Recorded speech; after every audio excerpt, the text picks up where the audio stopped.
ওয়ালাকাদ কাররামনা বানি আদম وحملناهم في البر والبحر ورزقناهم من الطيبات وفضلناهم على كثير ممن خلقنا تفضيلا বনি আদম বড় দামি। আমি আল্লাহ নদীতে পানিতে স্থলে চলার জন্য আমি সুন্দর আয়োজন করেছি। যেই লোহা পানির মধ্যে ছেড়ে দিলে নিচে চলে যায়, আমি আল্লাহ মানুষের এমন মেধা দান করেছি, ওই মেধা দিয়ে এমন ভাবে লোহা দিয়ে স্টিমার বানায় পানির মধ্যে ভেসে থাকে। এক দেশ থেকে ভিন্ন দেশে বান্দা তার তেজারাতের জন্য, ব্যবসার জন্য চলে যায়। আমি আল্লাহ মানুষের অনেক আদর করে বানিয়েছি।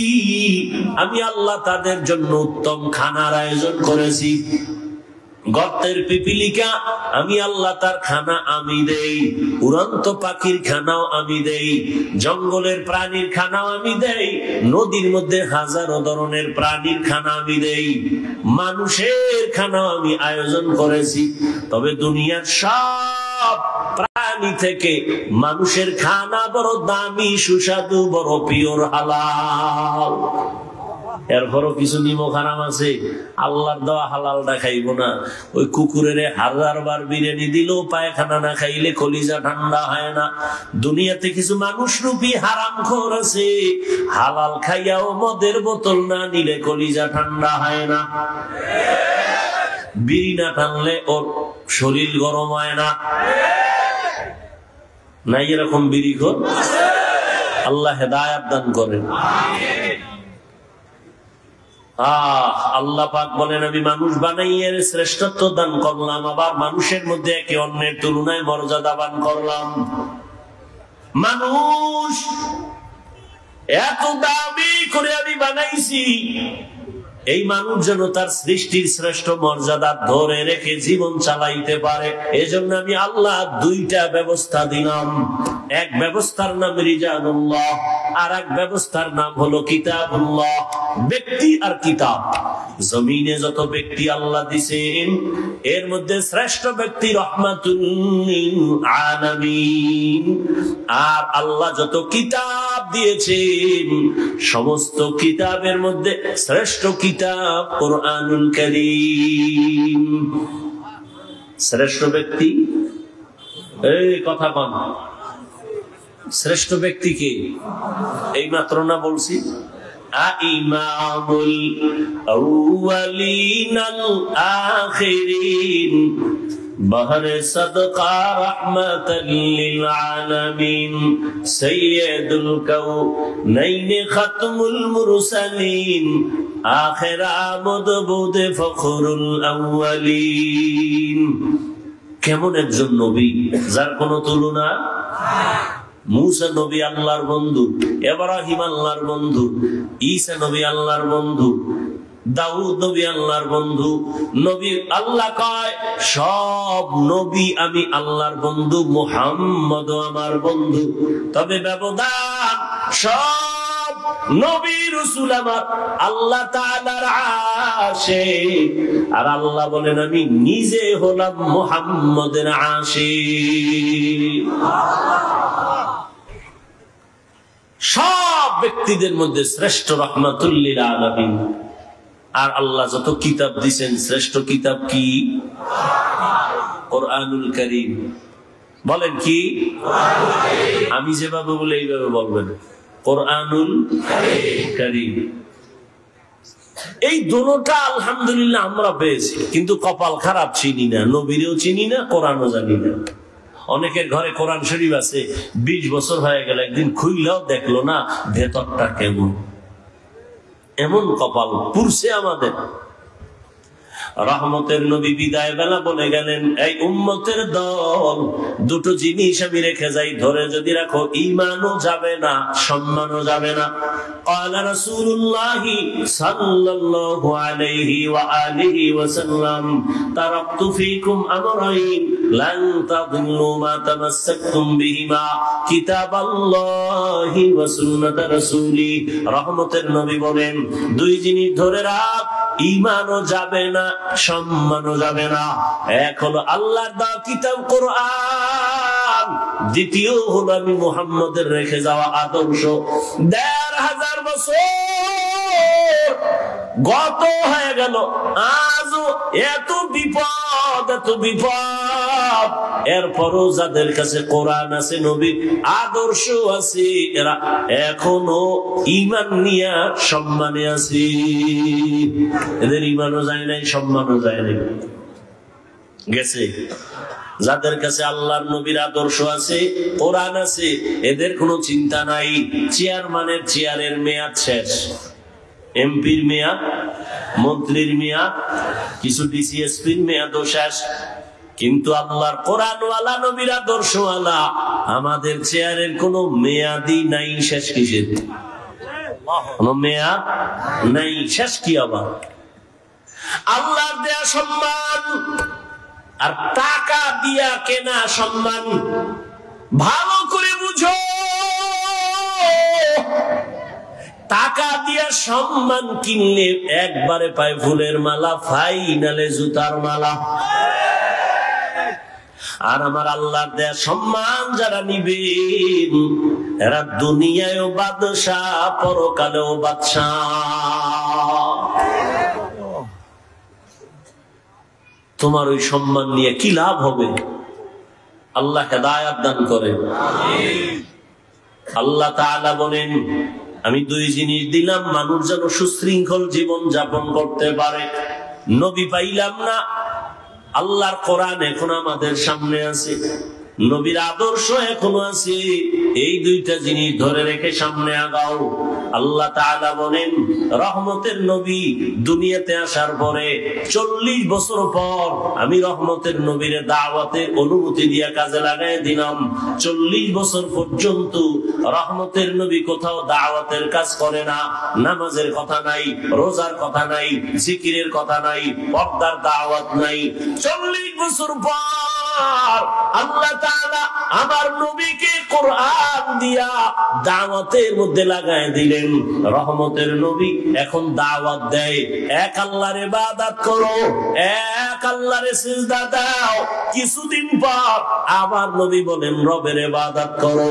ইয়া আইয়ুহান নাস উবুদু রাব্বাকুমুল্লাযী খালাকাকুম ওয়াল্লাযীনা মিন ক্বাবলিকুম লাআল্লাকুম তাত্তাকুন।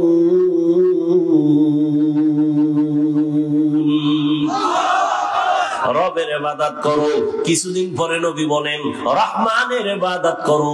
মক্কার মুশরিকরা বলে, রে মুহাম্মদ আব্দুল্লাহর ছেলে, একবার বলো আল্লাহর ইবাদত করতে, আর একবার বলো রহমানের ইবাদত করতে। তাহলে তোমার রব কি দুইজন নাকি? একজন আল্লাহ আর একজন রহমান। কয় না, আমার আল্লাহই তো আল্লাহ, তিনিই তো একমাত্র আল্লাহ, তিনিই তো রহমান। ওরা প্রশ্ন করে ফেললো, মানির রহমান, রহমানের পরিচয় দাও, রহমানকে। আল্লাহ তাআলা সূরাতুর রহমান দিয়া রহমানের পরিচয় দেওয়া শুরু করলেন। আর রহমান আল্লামাল কুরআন।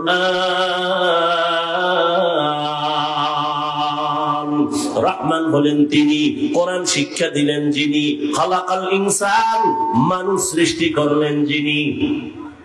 আল্লাহ যে বললেন, বলাটা আমাদের বাস্তবতার টোটাল উল্টা বললেন। আল্লাহ বলেন, আমি মানুষ সৃষ্টি করার আগে কোরআন শিখেছি, এরপরে মানুষ সৃষ্টি করেছি। অথচ বাস্তব হলো, আমরা দুনিয়াতে আসছি আগে, সৃষ্টি আগে, তারপরে আমরা বড় হইয়া কোরআন শিখলাম। আল্লাহ বলে, না না, আমি মানুষ সৃষ্টি করি নাই, আগে কোরআন শিখেছি, তারপরে মানুষ বানাইছি। ও আল্লাহ উল্টা বললেন কেন? আল্লাহ পাক রব্বুল আলামিন উল্টা কেন বলছেন? মুফাসসিরিনে কেরাম বলেন, আল্লাহর কথা উল্টা না বুঝার মধ্যে আমাদের দুর্বলতা আছে। ফিআলুল হাকিম লা ইয়াখনু আনিল হিকমাহ, হাকিমের কোন কাজ হিকমত থেকে খালি না, জ্ঞানীদের কোন কাজ জ্ঞান থেকে শূন্য না। ও দয়ার মালিক কেন উল্টা বললেন? আগে কোরআন শিখাইছেন, তারপরে মানুষ বানাইছেন। অথচ আল্লাহ আগে আমাদের বানানোর পর এরপরে কোরআন শিখাইছেন। স্বয়ং রাসূলকেই তো 40 বছর পরে আল্লাহ কোরআন দিলেন, এর আগে কোরআন দেন নাই। আল্লাহ উল্টা কেন বললেন? মুফাসসিরিনে কেরাম তার জবাব লেখেন, আল্লাহ তাআলার আদালতে যেই মানুষের কথা বলা হয়েছে, ওই মানুষ আর তুমি আমি মানুষ এক না।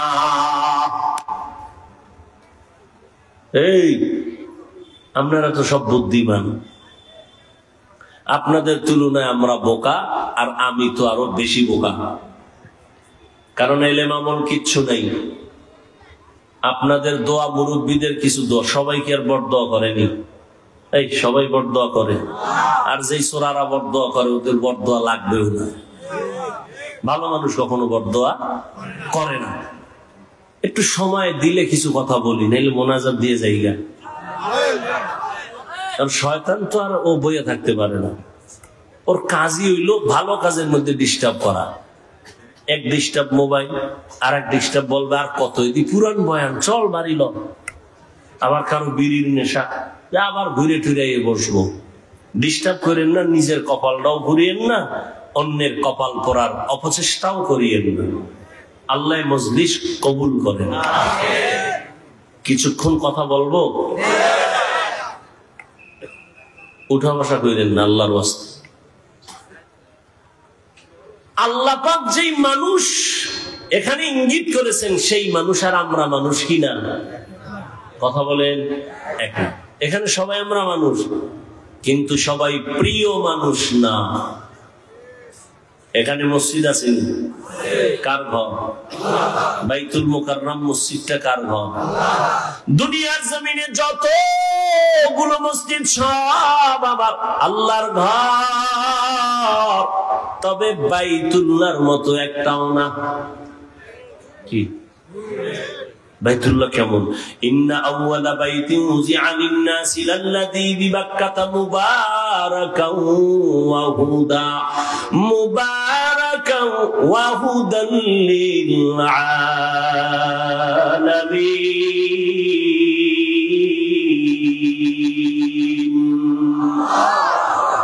জমিন আল্লাহ বানাইয়া প্রথম একটা ঘর আল্লাহ বানাইছেন বাইতুল্লাহ বাক্কা নগরীতে, আর আল্লাহ কিছুই বানান নাই। এটা এমন একটা ঘর, যেই ঘরের দিকে শুধু তাকাইয়া থাকবা, অনবরত আমল নামায় সওয়াব। আপনাকে এই মসজিদের দিকে তাকায় থাকলে সওয়াব, বাইতুল্লাহর দিকে তাকাইলে সওয়াব আছে না নাই? যতক্ষণ তাকায় থাকবে অনবরত সওয়াব। শুধু কি তাই?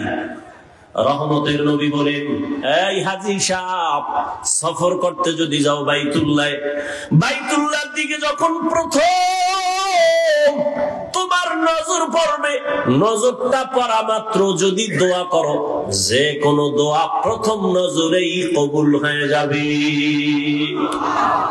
আতিনা ফি দারে দুনিয়া না হাসানান, আতিনা ফি দারে উকবানা হাসান, ইয়া গিয়াসাল মুস্তাগীসিন ইহদিনা লিফতিখারা বিল উলুমে ওয়াল গিনা। হর গরিদে নেকো তু তৈয়ার হ্যায়, জু না मांगे उससे तू बेजार है। তাহলে মসজিদ সব কার ঘর? সব সমান বলেন না কেন? ভালো করে বুঝো। আপনাদের এলাকায় কুকুর আছে না? এই মাখলুক গুলো কে বানাইছেন? সব আল্লাহর বানানো মাখলুক। সব কুকুর আমার আল্লাহর মাখলুক, তবে সব কুকুর আল্লাহর কাছে দামি না। আসহাবে কাহফের সাথে যেই কুকুরের সম্পর্ক, এটা এত দামি, জান্নাতে যাবে। সুবহানাল্লাহ। যেই তাহলে বিড়ি টানো, সুবহানাল্লাহ কেমনে? সারাদিন গীবত, শেখায়াত, গালাগালি, মিথ্যা, আর সারা রাত তো মোনাজাত ধরে হইয়া। আমরা মোনাজাত ধরি বইয়া, তোমরা মোবাইল ওয়ালারা মোনাজাত ধরো হইয়া। কখন রাত্র 3টা-4টা বাজে খবরও নেই। কোন দিন আজরাইল এইসব মোবাইল সহ হয়ে যাইব, আর হুশই থাকবে না। जिंदगी में बंदगी तू कर नहीं,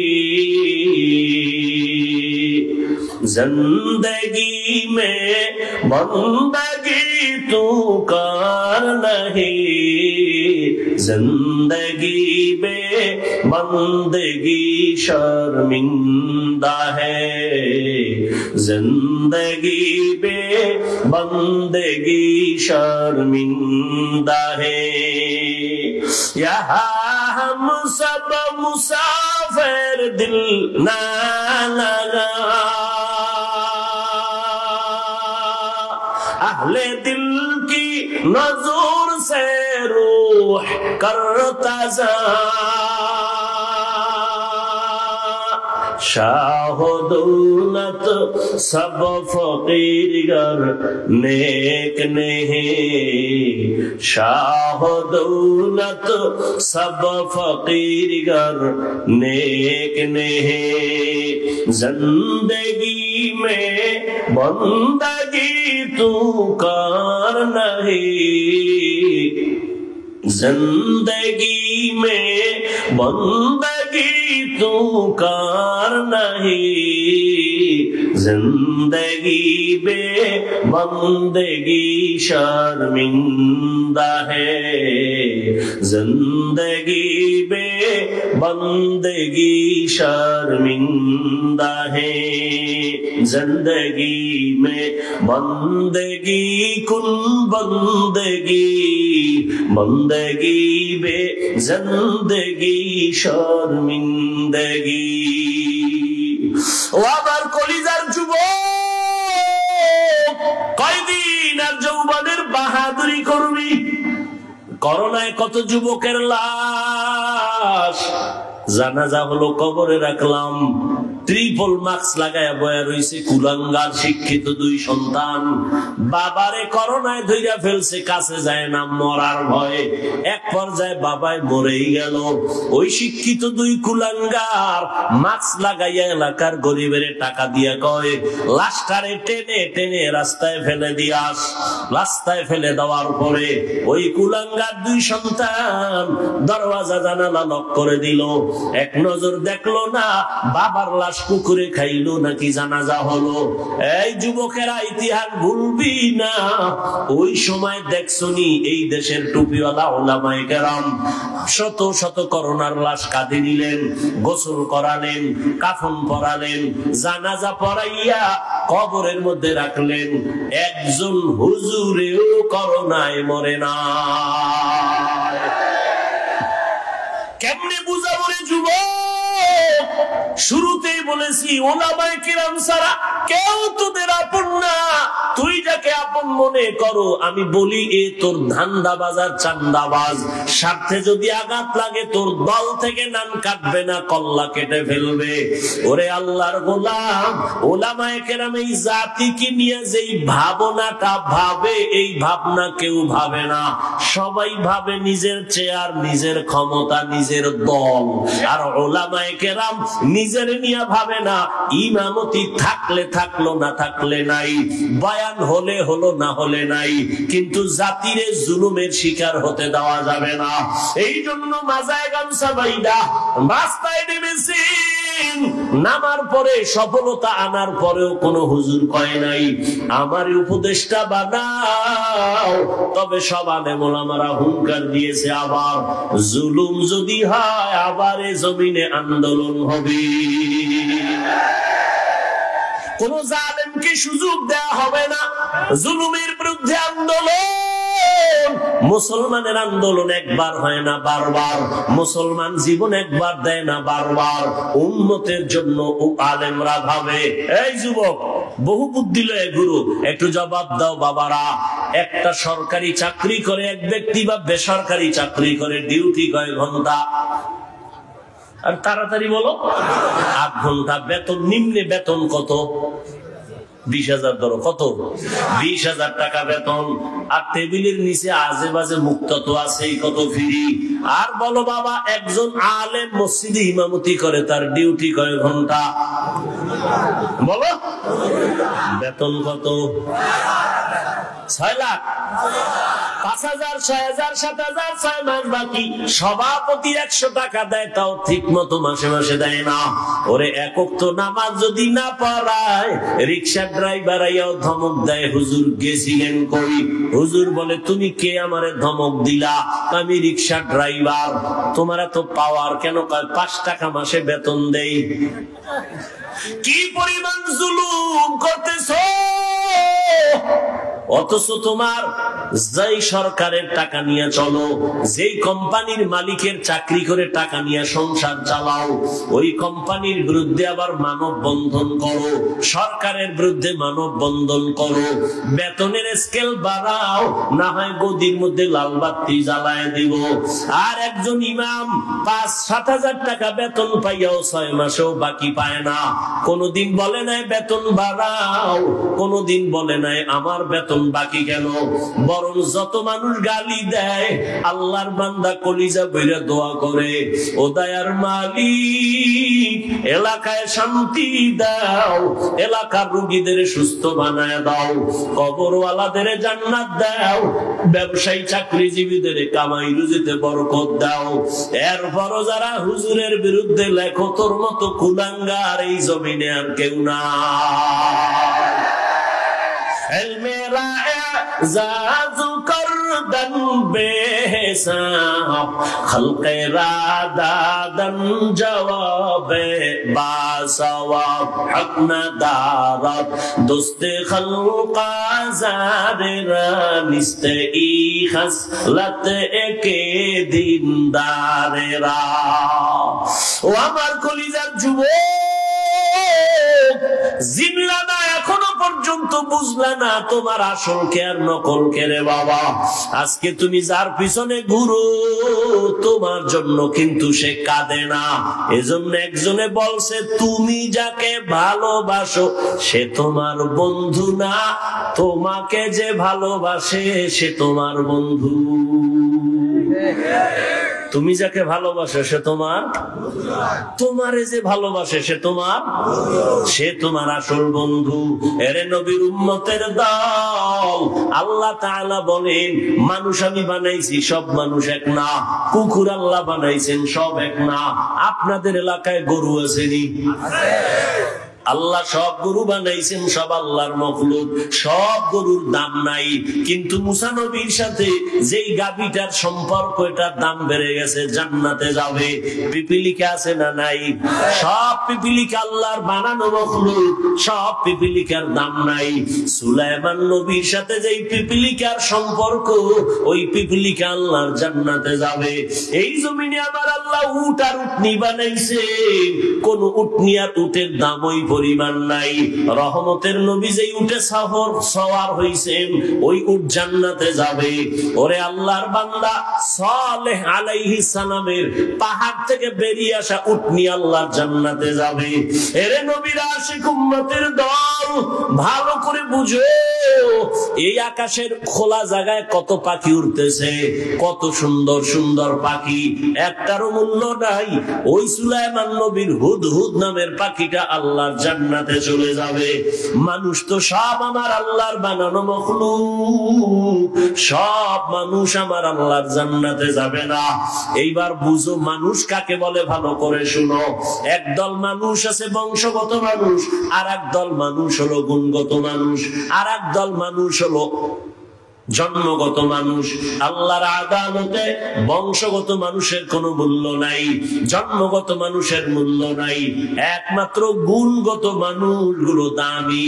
কেমন দামি? আল্লাহ বলেন, আমি এদের বিনা হিসাবে জান্নাত দিয়া দিব। গুণের মানুষ কাকে বলে? বংশগত মানুষ তো তারা যেই মানুষের বংশে জন্ম হয়। আমাদের বংশগত বাবা পয়গম্বর আদম, আর আমরা তার সন্তান, বংশগত মানুষ। আমার আব্বা জান, আমার জন্মদাতা বাবা, তার ঔরস আমি জন্মগত সন্তান মানুষ। এই মানুষের কোনো ভ্যালু আল্লাহর কাছে নাই, একমাত্র গুণের মানুষ আল্লাহর কাছে দামি। এইবার বুঝার চেষ্টা করি, গুণের মানুষ ঘুমাছে? আপনাদের ঘুমাছে? বাঙালি ঘুমায় রাইতে? মিথ্যা কথা যদি কেউ রাতে ঘুমায়, সারা রাত মোবাইলের হক আদায় করে, বউয়ের হকের খবর নাই, মাইয়া বলার হক আদায় করে না, মোবাইলের হকটা আদায় করে, যদি আল্লাহ উসিলায় মাফ করে। কত ছাগল ভাগল আছে না, সেদিন এক চোরা আইয়া কান্দের উপরে হাত দিয়া ছবি তোলার জন্য কয় হুজুর একটা সেলফি, যদি আল্লাহ কিয়ামতে উসিলা আমারে নাজাত দেয়।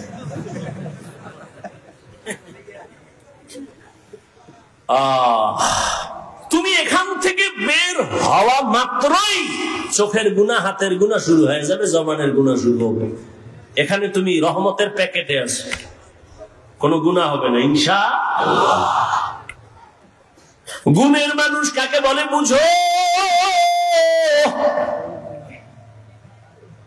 যেই জিনিস বানানেওয়ালা কোন কাজের জন্য বানায় না, আকামের জন্য বানায়।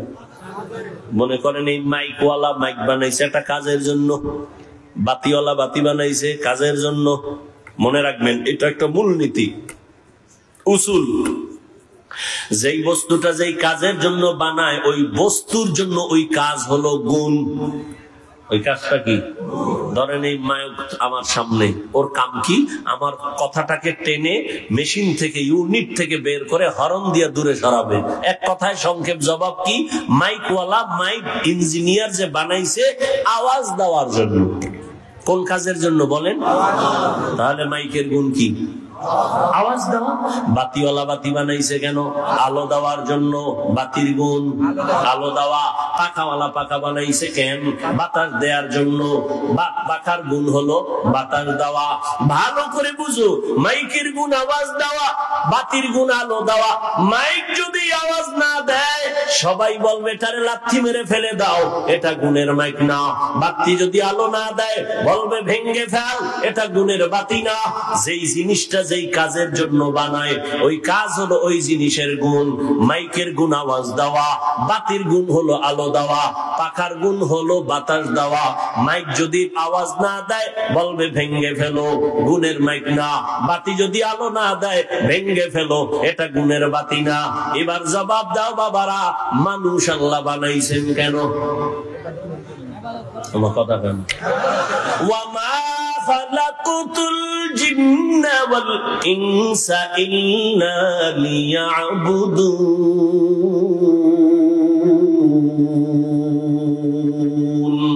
মা খালাকুতুল জিন্না ওয়াল ইনসি বাখা, জুজ ইবাদাত নিস্তে মাকসুদ আজ্জাহা। আল্লাহ তাআলা বলেন আমি মানুষ বানাবার একটাই কারণ ইবাদত। বলেন মানুষের বানানোর কারণ কি? ইবাদত। মানুষ বানাইছেন ইবাদতের জন্য। এবার আমাকে আপনারাই জবাব দেন, মানুষের গুণ কি? বলেন ইবাদত করা। এখন ইবাদত কি? মসজিদ আর মাদ্রাসা, এটা ইবাদত। সারা রাত যায় নামাজে তাসবিহ টানো, দিনের বেলা রোজা রাখো, এটা তোমার ইবাদত না, এটা ইবাদতের অংশ। বান্দা তুমি জীবনে যা করবা, যা বলবা সব ইবাদত। খানা খাওয়া ইবাদত, তুমি ঘুমাইবা ইবাদত, বাথরুমে যাইবা ইবাদত, জীবনে তুমি যা করবা সব ইবাদত। মন গড়া। একজনে মাগরিবের নামাজে দাঁড়াইছে, 3 রাকাতে যাইয়া চিন্তায় পড়ছে বেজোর হইরা লাভ কি, আর 2টা সেজদা বাড়াইয়া জোর করি 4 রাকাত হয়ে গেছে। আল্লাহ খুশি না? আল্লাহ কয় বেয়াদবি করলি কেন? সব বাদ, নতুন করে দাঁড়ায় কানে ধর, তওবা করে আবার আল্লাহু আকবার বলে নামাজ শুরু কর। জীবনে যা করবা সব ইবাদত হতে হবে আল্লাহর সন্তুষ্টির জন্য, মদিনা ওয়ালা নবীর আদর্শ অনুযায়ী। ও আমার কলিজার যুবক, এই যে 1 বোতল পানি দেখো স্টেজে, পানি পান করার দরকার তোমারও আমারও, পিপাসা নিবারণের জন্য। কিন্তু ইবাদত বানাইয়া পানি পান কর, সওয়াবও হবে, পিপাসাও মিটবে। কেমনে? কষ্টের কিছু না। তুমি কেমনে পান করো? বাম হাতটা নিয়ে লাগায় দেবা বোতলে, ডান হাত দিয়া মুখা খুলে একটা টান মারবা বাম হাতে, 1/2 লিটার নাই। আমি এটাকে ইবাদত বানায় পান করব, ডান হাতে বোতল ধইরা বাম হাতে মুখাটা খুইলা আমি বোতলটা মুখে দিয়া দিয়া একবারে পুরাটা পান করব না, 3টা স্টেপ দিয়া আমি পান করব। 3 নিঃশ্বাসে পানিও পান হবে, ইবাদত হবে, ইবাদতের পরিণাম ফল বিনা হিসাবে জান্নাত। জুতা তুমিও পরো, আমিও জুতা পরি, ইবাদত বানায় জুতা পরো। কেমনে? কষ্টের কিছু না। তোমারে কে বলছে ইসলাম কঠিন? বড় সহজ, তুমি মানতে জানো না। জুতাটা পরতে গিয়া ডান পাও ডান জুতায় আগে ঢুকাও, এরপরে বাম পা বাম জুতায় ঢুকাও। দোনো জুতায় পাও যখন ঢুকলো, লেভেল পজিশনে রাইখা কদম দেওয়ার আগে ডান পাও দিয়া কদম শুরু করো। এটা সুন্নাত। বাথরুমে তুমি যাও, আমিও যাই, ইবাদত বানায় বাথরুমে যাও। খালি পায়ে বাথরুমে যাইবা না, খালি মাথায় কখনো বাথরুমে যাইও না। কারণ নবী বলেন বাথরুম হলো জিন শয়তানের আড্ডাখানা। ওখানে গিয়া মানুষ অ্যাক্সিডেন্ট হয়, বুক ভেঙে যায়, মাথা ফেটে যায়। জুতা ছাড়া যাইবা না, খালি পায়ে যাওয়া নিষেধ, খালি মাথায় বাথরুমে যাওয়া নিষেধ। দোয়া বইলা ঢুকো, কিছু পারো না তো বিসমিল্লাহ বইলা ঢুকে যাও। বাথরুমে গিয়া যখন বসবা, বাম পায়ের উপরে ভর করে বসবা, সুন্নত। কোন পা? বাম পায়ের উপরে। হাঁটুর উপরে কাপড় উঠাবা না, এটা নবীর সুন্নত। বাথরুম কমপ্লিট করে বের হয়ে আলহামদুলিল্লাহ বলো। বাম পা দিয়ে ঢুকবা, ডান পা দিয়ে বের হইবা। বাথরুম হয়ে গেল, ইবাদত হয়ে গেল। এখান থেকে মোনাজাতের পরে আমার বাবারা সবাই বাড়ি যাবেন, যাইয়া অনেকে ফ্রেশ হবেন। ফ্রেশ কি হবেন? ফ্রেশ হইতে গিয়ে গোসল করবেন, হাত ধুইবেন, চেহারা ধুইবেন, পা ধুইবেন। আমি বান্দাও বাসায় যেয়ে ফ্রেশ হব। তবে আপনার ফ্রেশটায় কোনো সওয়াব নাই, আমি সওয়াব বানাইয়া তারপরে ফ্রেশ হব। আমিও হাত ধুবো, আমিও চেহারা ধুইব, আমিও পাও ধুইব। তবে আমার ধোয়াটা ওযুর কায়দায় হয়ে যাবে। আমি ওযু কইরা গেলাম, এই কোনি পর্যন্ত ধুইলাম, চেহারা পুরাটা ধুইলাম, পা ধুইলাম। ইবাদত হলো আমার ফ্রেশ হওয়া হয়ে গেল। আর এই ওযু অবস্থায় ঘুমাও, আল্লাহ জান্নাতের দরজা খুলে দিবে। খানা খানা আপনারা, আমরাও তো খানা খাই, কিন্তু বাবা ইবাদত বানায় খানা খাও। নিচু জায়গায় বসো, দস্তারখান বিছায় বসো, দোনো হাতের কবজা পর্যন্ত ধুইয়া তারপরে খানা খাও। যেই প্লেটে ভাত নিবা ওই প্লেটে হাত ধুইবা না, অন্য জায়গায় হাত ধুইয়া বসো। এরপরে খানার প্লেটের ডান দিক দিয়া শুরু করো। লবণ নাও বাম হাতে। কি?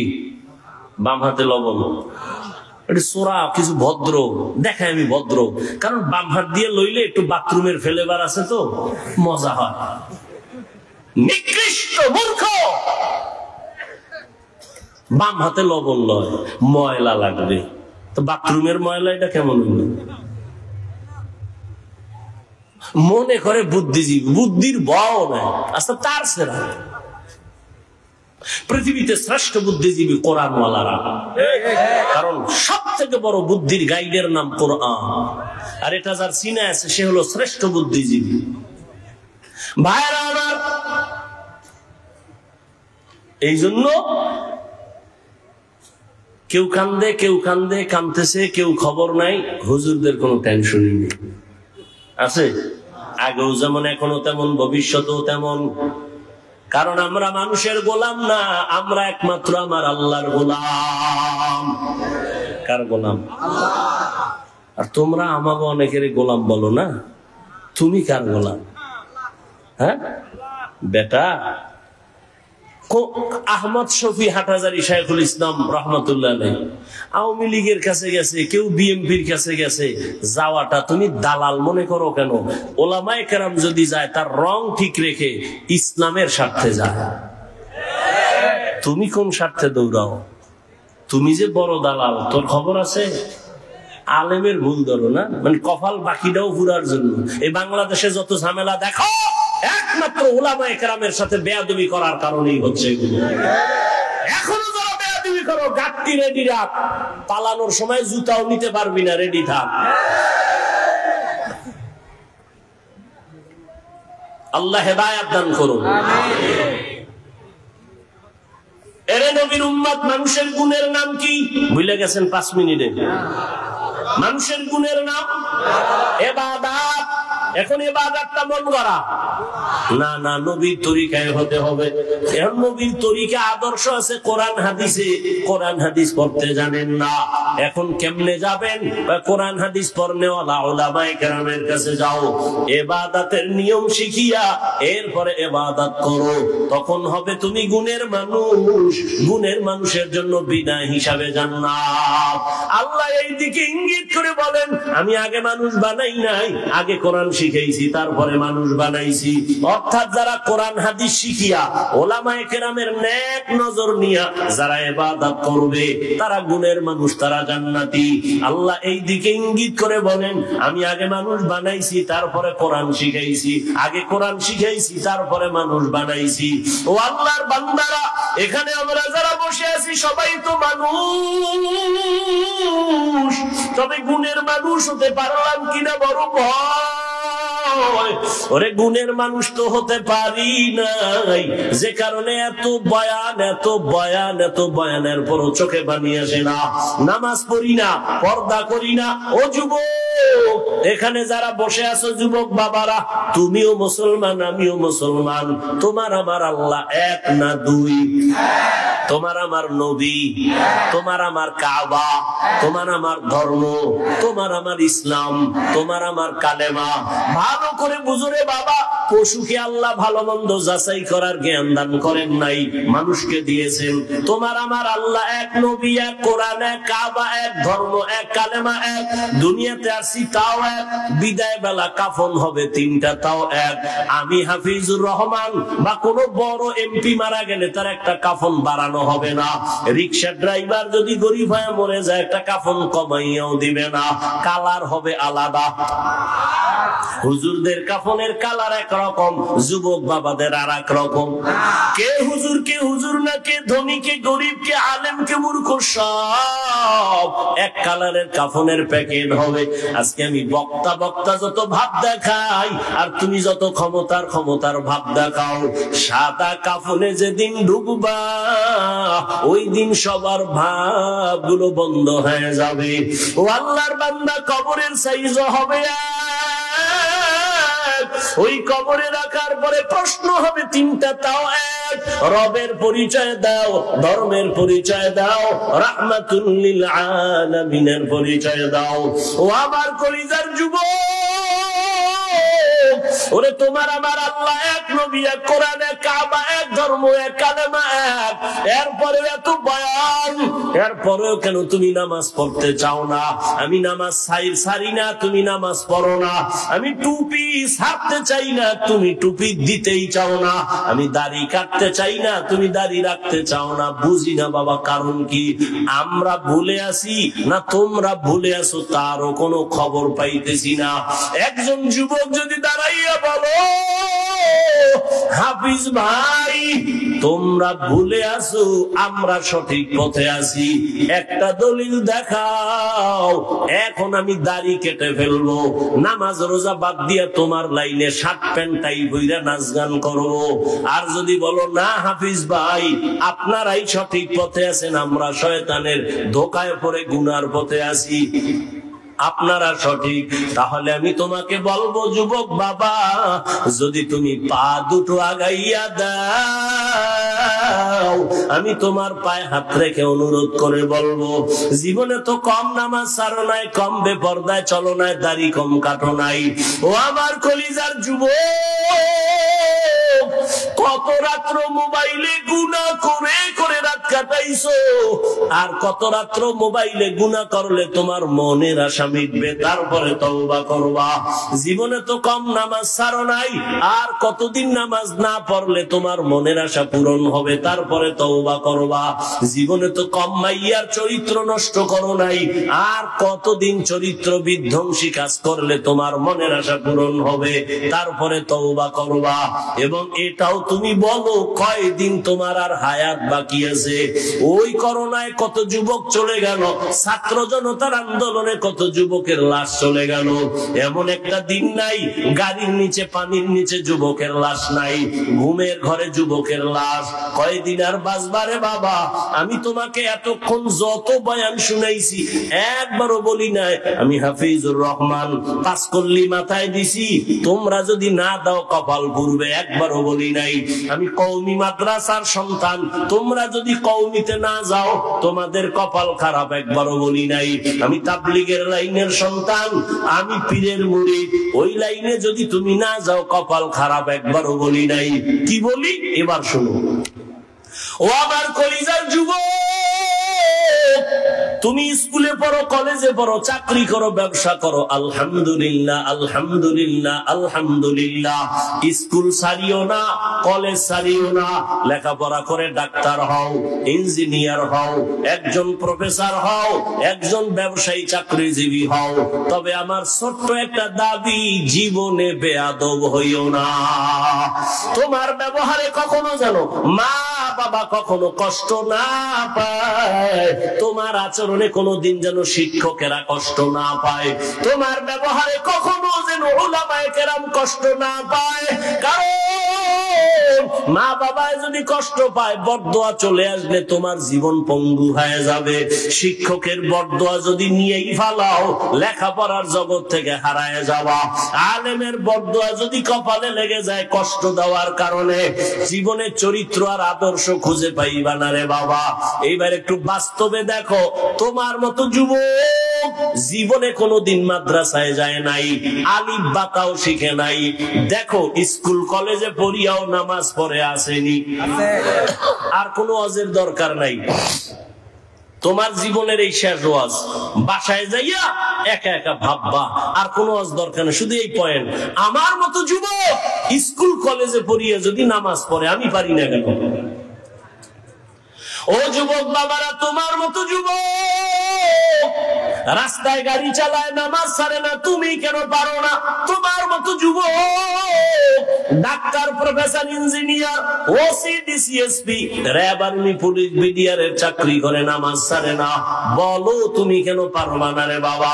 তোমার কপালে কার অভিশাপ লাগলো? এখনো কেন তওবার দরজায় তুমি ফিরবা না?